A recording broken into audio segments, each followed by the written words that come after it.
안녕하세요. 분양상담사협회입니다.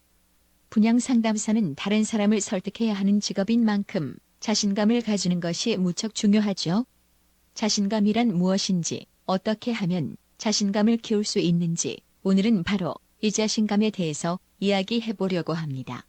저의 초보 시절을 떠올리면 뭘 해야 할지 몰라 방황하고 늘 자신감 없는 모습이었던 것 같아요. 처음 일을 시작해 에너지가 넘치기도 했지만 그만큼 참 많이 불안하기도 했었죠.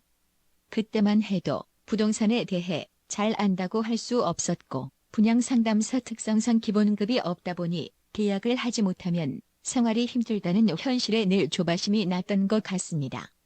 그래서 퇴근 후 매일 부동산 공부를 하고 브리핑 연습을 하면서 자신감과 자존감을 높이려 여러 방면으로 노력을 했었어요. 책도 읽고 인터넷 글도 찾아보고 강의 영상도 찾아보고 이런저런 노력을 하며 느낀 건 결국 자신감도 훈련을 통해 높일 수 있다는 사실이었습니다. 분양상담사에게 자신감은 정말 중요한 부분이죠. 제가 실제로 효과를 봤었던 자신감 훈련법을 알려드릴게요. 1번. 걱정하지 않기. 불안해하지 않기. 고객이 내 말을 잘 들어줄까? 내가 이렇게 말하는 것을 고객이 이상하게 받아들이지 않을까? 실수를 하면 어떻게 하지? 나는 내성적인 편인데 처음 보는 고객에게 브리핑을 잘할 수 있을까? TM할 때 고객이 전화를 그냥 끊을 것 같아 불안하다. 내가 병들 것을 대비해 건강보험을 들어두는 것과 병에 걸리진 않을까 걱정하며 전전긍긍하는 것은 전혀 다릅니다. 만약 본인의 성격이 다소 내성적이고 낯선 사람을 대하기 힘들다면 매일 모르는 사람에게 길을 묻거나 시간을 물어보는 등 사소한 노력을 통해 자신감을 습득하도록 해보세요. 고객이 생각지 못한 질문을 던져 당황할 것이 걱정된다면 질문 리스트를 만들어 그에 대한 답변을 미리 준비하세요. 고객이 DM 전화를 그냥 끊을까봐 겁이 난다면 오프닝 멘트를 바꿔보세요. 여러 가지 만들어 다양하게 시도해보세요. 그러다 보면 고객이 전화를 덜 끊는 멘트, 내 말을 조금 더 들어주는 멘트를 만드실 수 있을 겁니다. 때로는 영업 전화를 한다고 생각하지 않는 것도 도움이 됩니다. 하나의 테스트, 실험, 설문조사라고 생각하세요.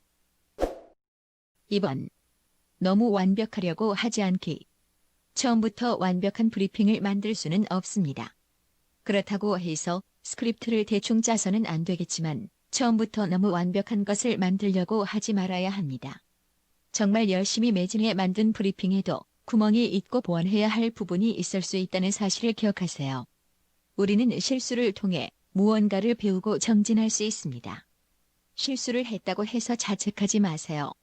배우고 고치면 됩니다. DM 고객이 그냥 전화를 끊어버렸을 때는 기분이 상할 수 있습니다. 괜찮아요. 다음 고객을 만나면 됩니다. 스트레스를 받지 않도록 스스로에게 괜찮다는 말을 하며 다독일 필요가 있어요.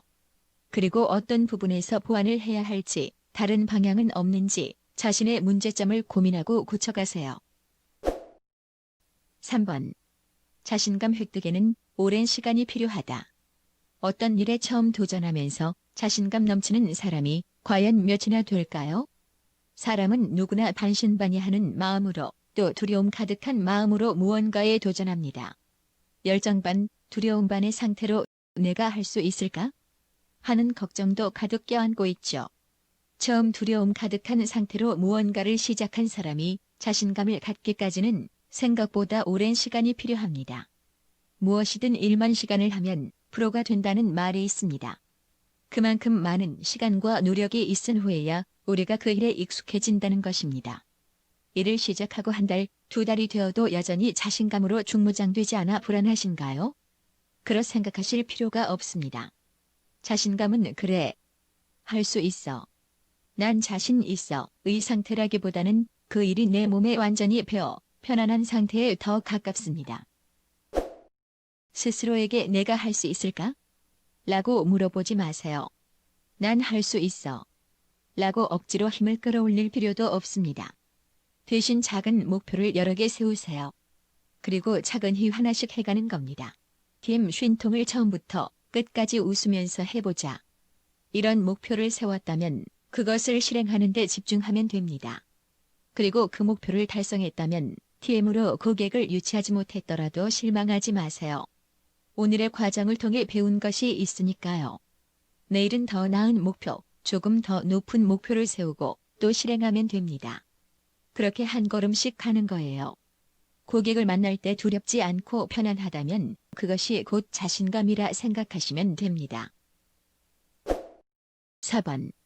긍정적인 단언하기. 그러나 실망하지 않기. 저는 고객과 브리핑하기 전 한 번씩 스스로에게 단언을 합니다. 나는 이 고객과 계약한다. 처음엔 꼭 할 거야. 계약을 하고야 말 거야. 처럼 결심에 가까운 형태였는데요. 이렇게 하니 계약을 해야 한다는 부담에 스스로 조바심이 나서 힘들었습니다. 그래서 단언의 형태로 바꿨죠.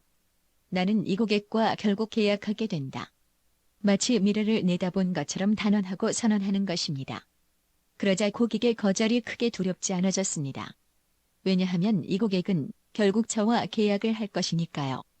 물론 결과적으로 계약을 하지 못한 고객이 계약을 한 고객보다 훨씬 많았죠. 하지만 실망하지 않고 브리핑 내용을 돌아보며 다음을 준비했습니다. 중요한 것은 정말로 계약을 하느냐, 마느냐가 아니라 그렇게 생각하고 편안하면서도 자신감 있는 태도로 임하는 것이었죠. 그 결과 스트레스가 눈에 띄게 줄었고 계약 성사율도 좋아졌습니다. 5번. He can do, she can do, why not me? 이전에 미국에서 성공한 한인 사업가가 자신의 좌우명이라 소개했던 말입니다. 그가 해냈고 그녀도 해냈다. 나라고 왜 못해? 비교는 좋지 않다고들 하지만 나 스스로에게 자신감을 심어주는 데에는 효과를 발휘합니다. 이때 지나치게 많은 것을 이룬 사람과 나를 비교하는 것은 좋지 않습니다. 이미 정점에 이른 사람은 나의 목표나 롤모델이 되는 게 맞겠죠. 그 사람의 지금이 아니라 시작을 보세요. 시작은 아주 작고 초라했을 것입니다. 아마 많은 역경도 있었을 거예요. 그것과 비교하면 됩니다. 나보다 훨씬 어려운 상황에도 했는데 나라고 왜 못해? 나보다 훨씬 나이 많은 사람도 했는데 나라고 왜 못해? 그러면 자연스럽게 자신감이 생기게 됩니다. 이후엔 많이 실패하고 많이 실수하고 많이 배우세요. 그 과정을 통해 우리는 진짜 프로가 되고 성공을 맛볼 수 있습니다. 지금까지 분양상담사에게 꼭 필요한 자신감에 대해 이야기해 보았습니다. 다음에 더 좋은 영상으로 찾아뵙겠습니다. 좋아요와 구독은 영상을 더 빨리 올라오게 만듭니다.